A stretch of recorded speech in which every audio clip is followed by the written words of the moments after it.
Hi, welcome to CoinFabric's Learning to Scout series on issues in Soroban, Stellar's smart contract language. Today, we'll explore a detection class known as Assert violation. In smart contracts, validation and error handling are crucial to ensure the contract behaves as expected. The assert violation issue occurs when the assert macro in Rust is used to ensure a certain condition holds true at a specific point in your code.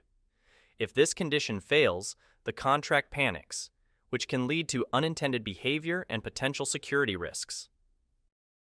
Here is an example where this issue appears.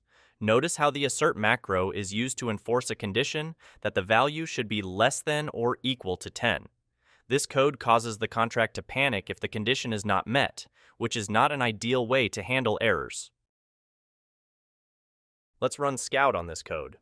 We navigate to the contract folder and run cargo scout audit.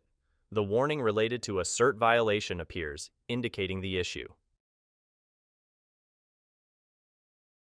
To address this issue, we avoid using the assert macro and instead use a proper error handling structure. This approach returns a result type, allowing us to handle errors more gracefully. When we reanalyze our corrected code with Scout, it no longer detects the issue, confirming our fix. In smart contract development, it's essential to handle errors properly and avoid panicking the contract. Always ensure you use appropriate error handling structures. Thank you for watching. Learn more about Scout in the links below, and don't forget to like and subscribe for more tutorials like this one.